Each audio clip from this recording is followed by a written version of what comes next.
ನಮಸ್ಕಾರ ಎಲ್ಲ ಪತ್ರಕರ್ತೆ ಸಿಬ್ಬಂದಿಗಳಿಗೆ. ನಾನು Ravi Bagli, clinicals forties BGS hospital ನಿರ್ದೇಶಕರಾಗಿ ಕೆಲಸ ಮಾಡ್ತಾ ಇದ್ದೇನೆ. ಇವತ್ತು ನಾವು ವರ್ಲ್ಡ್ ಕಿಡ್ನಿ ಡೇ ಅರಿವು ಮೂಡಿಸುವುದಕ್ಕೋಸ್ಕರ ನಮ್ಮ ಜೊತೆ doctor Anil sir, is a senior consultant nephrologist, doctor Narendra sir, senior urologist ನಮ್ಮೊಟ್ಟಿಗೆ ಇದ್ದಾರೆ. ಅವರು ವರ್ಲ್ಡ್ ಕಿಡ್ನಿಯ ಬಗ್ಗೆ ಸ್ವಲ್ಪ ಅದರ ಬಗ್ಗೆ ಅರಿವನ್ನು ಮತ್ತು ಅದರ ಬಗ್ಗೆ ಮೆಸೇಜನ್ನು ಕೊಡ್ತಾರೆ. ಸರ್ ಕುಮಾರ್ ಬೇಟಿ ಅಂತ ಹೇಳಿ, ನಾನು BGS clinicals hospital Fortis network hospital chief consultant nephrologist. ನಾನು ಸುಮಾರು 2007ರಿಂದನೂ ನಾನು ಈ ಹಾಸ್ಪಿಟಲ್ ಅಲ್ಲಿ ನಾನು ಕಾರ್ಯನಿರ್ವಹಿಸ್ತಾ ಇದ್ದೇನೆ. ಸೊ ಈ ದಿನದ ವಿಶೇಷವೇನೆಂದ್ರೆ ವರ್ಲ್ಡ್ ಕಿಡ್ನಿ ಡೇ. ಇದು ಪ್ರತಿ ವರ್ಷ ನಾವು 2ನೇ ಗುರುವಾರ ಮಾರ್ಚ್ ತಿಂಗಳಲ್ಲಿ ನಾವು ಈ ಒಂದು ದಿನ ಸೆಲೆಬ್ರೇಟ್ ಮಾಡ್ತೀವಿ. ಮುಖ್ಯ ಉದ್ದೇಶ ಏನಂದ್ರೆ ಜನಸಾಮಾನ್ಯರಲ್ಲಿ ಒಂದು ಕಿಡ್ನಿ ಕಾಯಿಲೆಯ ಬಗ್ಗೆ ಒಂದು ಅರಿವು ಮೂಡಿಸೋಕ್ಕೋಸ್ಕರ, ಅದನ್ನ ಹೇಗೆ ತಡೆಗಟ್ಟುವುದನ್ನೋಸ್ಕರ ನಾವು ಈ ಒಂದು ಡೇನ ನಾವು ಸೆಲೆಬ್ರೇಟ್ ಮಾಡ್ತೀವಿ. ಸೊ ಇವತ್ತಿನ ದಿವಸ ಇನ್ನೊಂದು ವಿಶೇಷ ಏನಂದ್ರೆ ನಾವು 1000 ಕಿಡ್ನಿ ಟ್ರಾನ್ಸ್ಪ್ಲಾಂಟೇಷನ್ ನಮ್ಮ ಹಾಸ್ಪಿಟಲ್ ಅಲ್ಲಿ ಮುಗಿಸಿದ್ವಿ. ಅದರಲ್ಲಿ ನಾವು ಎಲ್ಲಾ ರೀತಿಯಾದ ಒಂದು transplants, kidney ABO incompatible transplants, swap transplants, disease donor transplants ಮತ್ತು ABO ಕಂಪ್ಯಾಟಬಲ್ ಟ್ರಾನ್ಸ್ಪ್ಲಾಂಟ್ಸು ಮಾಡ್ತೀವಿ. ಸೊ ಇದು ಟ್ರಾನ್ಸ್ಪ್ಲಾಂಟ್ಸು ಅಲ್ದಲೆ ನಾವು ನಮ್ಮಲ್ಲಿ state of the art dialysis ಸೌಕರ್ಯನೂ ಕೂಡ ಇದೆ. ಎಲ್ಲಾ ತರದ ಡಯಾಲಿಸಿಸ್ ಫೆಸಿಲಿಟೀಸು ನಮ್ಮಲ್ಲಿ ಇದೆ. ಸೊ ಮುಖ್ಯವಾಗಿ ನಾವು ಇವೆಲ್ಲ ಟರ್ಷರಿ ಟ್ರೀಟ್ಮೆಂಟು. ಸೊ ನಾವು ಬೇಸಿಕ್ ಆಗಿ ನಾವು ಈಗ ಈ ಕಿಡ್ನಿ ಕಾಯಿಲೆ ಬರೋದನ್ನೇ ತಡೆಗಟ್ಟೋದು ಹೇಗೆ ಅನ್ನೋದ್ರ ಬಗ್ಗೆ ಸೊ ಈ ಈ ದಿನದಂದು ನಾವು ಅದರ ಬಗ್ಗೆ ಅರಿವು ಮಾಡೋಕ್ಕೋಸ್ಕರ ನಾವು ಕೆಲವೊಂದು ಕಾರ್ಯಕ್ರಮ ಮಾಡ್ಕೊಂಡಿದ್ವಿ. ಕಿಡ್ನಿ ಡಿಸೀಸ್ ಅಂತಂದ್ರೆ ಹಲವಾರು ಇರುತ್ತೆ. ಅದು ಕಿಡ್ನಿ ಫೇಲಿಯರ್ ಒಂದೇ ಅಲ್ಲ. ಸೊ ಯೂರಿನರಿ ಟ್ರ್ಯಾಕ್ಟ್ ಇನ್ಫೆಕ್ಷನ್ಸ್ ಇರ್ಬೋದು, ಕಿಡ್ನಿ ಸ್ಟೋನ್ಸ್ ಇರ್ಬೋದು, ಅಥವಾ ಕಿಡ್ನಿ ಕೆಲಸ ಮಾಡೋದು, ಕಿಡ್ನಿ ಫಂಕ್ಷನ್ ಕಡಿಮೆ, ಅದರಲ್ಲೂ ಕೂಡ 2 ರೀತಿಯಾದ ಕಿಡ್ನಿ ಫೇಲಿಯರ್ ಇದೆ. ಒಂದು ತಾತ್ಕಾಲಿಕವಾಗಿ ಕಿಡ್ನಿ ಫೇಲಿಯರ್ ಆಗ್ಬೋದು, ಇನ್ನೊಂದು ಪರ್ಮನೆಂಟ್ ಆಗಿ ಕಿಡ್ನಿ ಫೇಲಿಯರ್. ತಾತ್ಕಾಲಿಕವಾಗಿ ಕಿಡ್ನಿ ಫೇಲಿಯರ್ ಯಾವಾಗ ಆಗುತ್ತಂದ್ರೆ ನಾವೇನಾದ್ರೂ over the counter pain killers medications, ಅಥವಾ ತುಂಬಾ ಡಿಹೈಡ್ರೇಷನ್, ವಾಂತಿ ಭೇದಿ ಆದಾಗ, ಅಥವಾ ಏನಾದ್ರೂ viral fever, dengue fever, chikungunya, malaria ಜ್ವರ, ಅವಾಗ ತಾತ್ಕಾಲಿಕವಾಗಿ ಕಿಡ್ನಿ ಫಂಕ್ಷನ್ಸ್ ಸ್ವಲ್ಪ ಡಿಟೋರೇಟ್ ಆಗುತ್ತೆ. ಒಂದೊಂದ್ಸಲಿ ಡಯಾಲಿಸಿಸ್ ಕೂಡ ಅವಶ್ಯಕತೆ ಬರಬಹುದು. ಬಟ್ ಅದಕ್ಕೆ ತಕ್ಕನಾಗಿ ಇಮಿಡಿಯೇಟ್ ಆಗಿ ಟ್ರೀಟ್ಮೆಂಟ್ ಕೊಟ್ಟರೆ ಕಂಪ್ಲೀಟ್ ಆಗಿ ವಾಸಿ ಆಗುತ್ತೆ. ಈ ಕ್ರಾನಿಕ್ ಕಿಡ್ನಿ ಡಿಸೀಸ್ ಅನ್ನೋದು ಮುಖ್ಯವಾಗಿ ಬರುವಂಥದ್ದು ಲೈಫ್ ಸ್ಟೈಲ್ ಡಿಸೀಸಸ್. ಅದು ಡಯಾಬಿಟಿಸು, ಬ್ಲಡ್ ಪ್ರೆಷರು ಇರುವಂತ ಕಾಯಿಲೆಗಳಲ್ಲಿ ಇಲ್ಲಿ ಹಂತವಾಗಿ ಆ ಕಿಡ್ನಿ ಪ್ರೋಗ್ರೆಷನ್ ಫೇಲ್ ಆಗುತ್ತೆ. ಅದು 5 ಸ್ಟೇಜ್ಗಳಿದೆ. ಆ ಕೊನೆ ಸ್ಟೇಜಿಗೆ ಬಂದಾಗ ಆ ವ್ಯಕ್ತಿಗೆ ಡಯಾಲಿಸಿಸ್ ಅಥವಾ ಟ್ರಾನ್ಸ್ಪ್ಲಾಂಟೇಷನ್ ಅನ್ನೋದು 2 ಆಗಿರುತ್ತೆ. ಸೊ ಈ ಕಿಡ್ನಿ ಕಾಯಿಲೆ ಅನ್ನೋದನ್ನ ಹೇಗೆ ನಾವು ಈ ಕ್ರಾನಿಕ್ ಕಿಡ್ನಿ ಡಿಸೀಸ್ ತಡೆಗಟ್ಟಬಹುದು ಅಂತ ಅಂದ್ರೆ, ನಮ್ಮಲ್ಲಿ ಡಯಾಬಿಟಿಸು, ಬ್ಲಡ್ ಪ್ರೆಷರ್ ಇರೋಂಥ ರೋಗಿಗಳು, ಅಥವಾ ಫ್ಯಾಮಿಲಿಯಲ್ಲಿ ಯಾರಿಗಾದ್ರೂ ಕಿಡ್ನಿ ಕಾಯಿಲೆ ಇದ್ರೆ, ಅಥವಾ ನಮ್ಮ ವಯಸ್ಸು 40 ವರ್ಷ ಆಗಿದ್ರೆ, 2 ಸಿಂಪಲ್ ಟೆಸ್ಟ್. ಅದು ಯೂರಿನ್ ಒಂದು ರೂಟೀನ್ ಎಕ್ಸಾಮಿನೇಷನ್ ಅಂತ ಹೇಳ್ತೀವಿ. ಇನ್ನೊಂದು ಒಂದು ಬ್ಲಡ್ ಸೀರಮ್ ಕ್ರಿಯೇಟಿನ್ ಅಂತ ಹೇಳಿ. ಈ 2 ಟೆಸ್ಟ್ ಸಿಂಪಲ್, ಹೆಚ್ಚು ಖರ್ಚು ಬರಲ್ಲ. ಈ 2 ಟೆಸ್ಟ್ ಮಾಡೋದ್ರಿಂದ ಒಂದು 40 ವರ್ಷ ಆದ ವ್ಯಕ್ತಿ, ಅಥವಾ ಡಯಾಬಿಟಿಸ್ ಇರುವಂತ ವ್ಯಕ್ತಿ, ಅಥವಾ ಬ್ಲಡ್ ಪ್ರೆಷರ್ ಇರುವಂತ ವ್ಯಕ್ತಿ, ನಾವು ಬಹಳ ಒಂದು ಅರ್ಲಿ ಸ್ಟೇಜಸ್ ಅಲ್ಲೇ ಇದನ್ನ ನಾವು ಡಿಟೆಕ್ಟ್ ಮಾಡಿದ್ರೆ, ಅದನ್ನ ತುಂಬಾ ಅರ್ಲಿ ಸ್ಟೇಜ್ ಅಲ್ಲಿ ಡಿಟೆಕ್ಟ್ ಅದನ್ನ ರಿವರ್ಸ್ ಕೂಡ ನಾವು ಮಾಡಬಹುದು.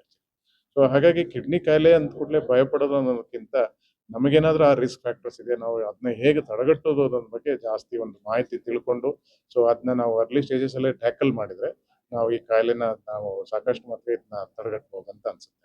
ನಮಸ್ಕಾರ, ನಾನು ಡಾಕ್ಟರ್ ನರೇಂದ್ರ ಅಂತ, ಕನ್ಸಲ್ಟೆಂಟ್ ಯೂರಾಲಜಿಸ್ಟ್ ಮತ್ತು ಟ್ರಾನ್ಸ್ಪ್ಲಾಂಟ್ ಸರ್ಜನ್. ಕಳೆದ 15 ವರ್ಷದಿಂದ ನಾನು ಇಲ್ಲಿ BGS ಕ್ಲಿನಿಕಲ್ ಫೋರ್ಟಿಸ್ ಹಾಸ್ಪಿಟಲಲ್ಲಿ ಸೀನಿಯರ್ ಕನ್ಸಲ್ಟೆಂಟ್ ಆಗಿ ಕಾರ್ಯನಿರ್ವಹಿಸ್ತಾ ಇದ್ದೀನಿ. ಸೊ ಈ ದಿನದ ವಿಶೇಷ ಅಂತಂದರೆ ವರ್ಲ್ಡ್ ಕಿಡ್ನಿ ಡೇ. ಅದ್ರಲ್ಲಿ ಏನಂತಂದರೆ ಅವೇರ್ನೆಸ್ ಸ್ಪ್ರೆಡ್ ಮಾಡೋದು ಜನಗಳಿಗೆ.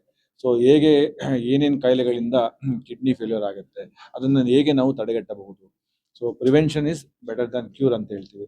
So always, so there are preventable causes ಇರುತ್ತೆ.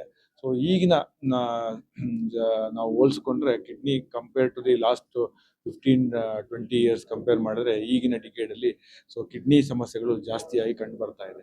ಏನಕ್ಕೆ ಅಂತ ಹೇಳಿದ್ರೆ, ನಾವು ಲೈಫ್ ಸ್ಟೈಲ್ ಎಲ್ಲರೂ ಬೇಗ ಅಂದರೆ ಸ್ಟ್ರೆಸ್ಫುಲ್ ಲೈಫು, ಅದರಿಂದ ಏನಾಗುತ್ತೆ, ಡಯಾಬಿಟೀಸು ಮತ್ತು ಹೈಪರ್ ಟೆನ್ಷನ್ ಬರುತ್ತೆ, ಮತ್ತು ಒಬೆಸಿಟಿ ಇರುತ್ತೆ.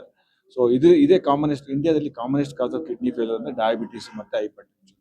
ಸೊ ನಾವು ಮಿತವಾದ ವ್ಯಾಯಾಮ ಮಾಡೋದು, ಮತ್ತು ನಾವು ಫುಡ್ಡಲ್ಲಿ ಸಾಲ್ಟು ರಿಸ್ಟ್ರಿಕ್ಷನ್ನು, ಮತ್ತು ಸ್ವೀಟು, ಮತ್ತು ಆಯಿಲ್ ರಿಸ್ಟ್ರಿಕ್ಷನ್ಸ್ ಮಾಡೋದ್ರಲ್ಲಿ, ಮತ್ತು ರೆಗ್ಯುಲರ್ ಎಕ್ಸಸೈಸ್ ಮಾಡೋದ್ರಲ್ಲಿ, ಮತ್ತು ಅಡಿಕ್ವೇಟ್ ವಾಟರ್ ಇಂಟೇಕ್ ಅಂತ ಹೇಳ್ತೀವಿ, around 8 to 10 glasses of water intake, ಮತ್ತು ಅತಿಯಾದ ಈಗ ಪೇನ್ ಕಿಲ್ಲರ್ ಮಾತ್ರೆಗಳು ಡಾಕ್ಟರ್ ಕನ್ಸಲ್ಟ್ ಮಾಡ್ದೇನೆ ತಗೊಳ್ಳೋಂಥದ್ದು. ಸೊ ಇಂಥದ್ದೆಲ್ಲ ನಾವು ತಡೆಗಟ್ಟಿದ್ರೆ ಮತ್ತೆ ನಾವು ಏನು ಕಿಡ್ನಿ ಕಾಯಿಲೆಗಳನ್ನ ನಾವು ಪ್ರಿವೆಂಟ್ ಮಾಡ್ಬೋದು.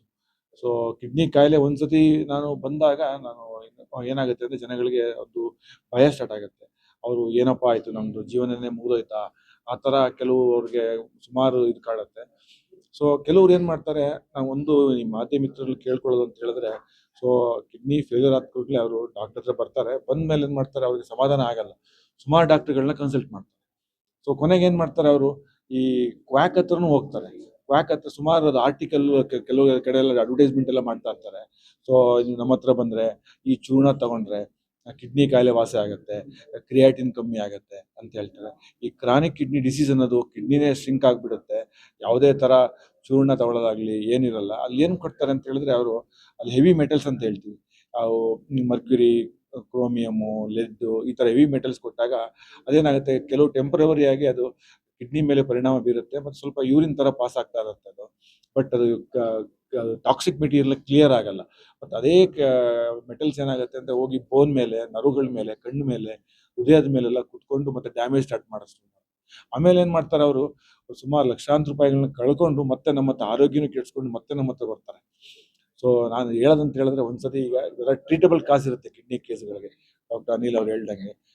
ಅದನ್ನ ನಮ್ಮ ಹತ್ರ ಮೊದಲೇ ಡಾಕ್ಟರ್ ಪರಿಣಿತ ವೈದ್ಯರನ್ನ ಭೇಟಿ ಮಾಡಿ ಅವರು ತಿಳ್ಕೊಂಡ್ರೆ ಅದು ರಿವರ್ಸ್ ಮಾಡ್ಬೋದು ಕೆಲವು ಕಾಯಿಲೆಗಳನ್ನ ಕ್ರಾನಿಕ್ ಕಿಡ್ನಿ ಡಿಸೀಸ್, ಇನ್ಸ್ಟೇನ್ ಡಿಸೀಸ್ ಅಂತ ಹೇಳ್ತಾರೆ, ಅದು ರಿವರ್ಸ್ ಮಾಡ್ಲಿಕ್ಕೆ ಯಾವುದೇ ಕಾರಣನೂ ಆಗಲ್ಲ. ಅದಕ್ಕೆ ಏನಾಗುತ್ತೆ, ಡಯಾಲಿಸಿಸ್ಗೆ ಹೋಗಬೇಕು, ಇಲ್ಲ ಟ್ರಾನ್ಸ್ಪ್ಲಾಂಟ್ ಮಾಡಿಸ್ಬೇಕು. So transplant now days simplify ಆಗಿದೆ ಥಿಂಗ್ಸು. ಸೊ ಏನಂತಂದ್ರೆ ABO ಕಂಪ್ಯಾಟಬಲ್ ಅಂತ ಹೇಳ್ತೀವಿ, ಮತ್ತೆ ABO ಇನ್ಕಾಂಪ್ಯಾಟಬಲ್ ಅಂತ ಹೇಳಿ ಎರಡೂ ನಮ್ಮ ಹಾಸ್ಪಿಟಲ್ ಮಾಡ್ತಾ ಇದ್ವಿ. ಓ ಬ್ಲಡ್ ಗ್ರೂಪ್ ಅವರು ಯಾರಿಗೆ ಬೇಕಾದ್ರೂ ಕಿಡ್ನಿ ಕೊಡ್ಬೋದು, ಅವ್ರು ಯೂನಿವರ್ಸಲ್ ಡೋನರ್ ಅಂತ ಹೇಳ್ತೀವಿ. AB ಅವರು ಯೂನಿವರ್ಸಲ್ ರಿಸಿಪಿಯೆಂಟ್ ಅಂತ ಹೇಳ್ತೀವಿ, ಯಾರ ಕಡೆಯಿಂದಾನು ಬ್ಲಡ್ ತಗೋಬಹುದು, ಬಟ್ ನಾವು ಕಿಡ್ನಿ ತಗೋಬಹುದು. ನಮ್ಮ ಹಾಸ್ಪಿಟ್ಲಲ್ಲಿ ಅಕ್ರಾಸ್ ದ ಬ್ಲಡ್ ಗ್ರೂಪ್ ಅಂತ ಹೇಳ್ತೀವಿ. A ಇರೋ B ಕೊಡ್ಬೋದು, B ಇರೋರು O ಕೊಡ್ಬೋದು. ಸೊ ಈ ಥರ ಎಲ್ಲ ಅಕ್ರಾಸ್ ದ ಬ್ಲಡ್ ಗ್ರೂಪ್ ನಾವು ಮಾಡ್ತಾ ಇದೀವಿ. ಸೊ ಬಟ್ ಜನಗಳಿಗೆ ಈಗ ಮೊದಲಷ್ಟು ಬಿಕಾಸ್ ಆಫ್ ಮೀಡಿಯಾದಲ್ಲಿ ಮತ್ತೆ ಅದೊಂದು ಅವೇರ್ನೆಸ್ ಬಂದಮೇಲೆ, ಸೊ ಕಿಡ್ನಿ ಕೊಟ್ಟವ್ರಿಗೂ ಯಾವುದೇ ಥರ ತೊಂದರೆ ಇರಲ್ಲ. ಸೊ ನಾವು ಕಿಡ್ನಿ ತಗೊಳಕ್ ಮುಂಚೆ ಆ ಡೋನರ್ ಹತ್ರ ಅವ್ರಿಗೆ ಯಾವುದೇ ಸಮಸ್ಯೆ ಇದೆಯಾ ಇಲ್ವಾ, ಅವ್ರ ಸಮಸ್ಯೆ ಅವ್ರ ದೇಹದ ಮೇಲೆ ಏನಾರ ಪರಿಣಾಮ ಬೀರುತ್ತಾ, ಅವೆಲ್ಲ ನಾವು ನೋಡಿಬಿಟ್ಟು ನಾವು ಅದು ಕಿಡ್ನಿಯನ್ನ ನಾವು ಇದು ಮಾಡೋದು. ಸೊ ನಮ್ಮ ಈ ದಿನದಂದು ನಾವು ಈ ಪತ್ರಕರ್ತರ ಹತ್ರ ಮತ್ತೆ ಮೀಡಿಯಾದವ್ರ ಹತ್ರ ಕೇಳ್ಕೊಳ್ಳೋದ್ರೆ, ಒಂದು ಅವೇರ್ನೆಸ್ ಸ್ಪ್ರೆಡ್ ಆಗಬೇಕು. ಅಟ್ಲೀಸ್ಟ್ ಸ್ಪ್ರೆಡ್ ಆದಾಗ ಏನಾಗುತ್ತೆ, so healthy they can lead healthy life with healthy kidney.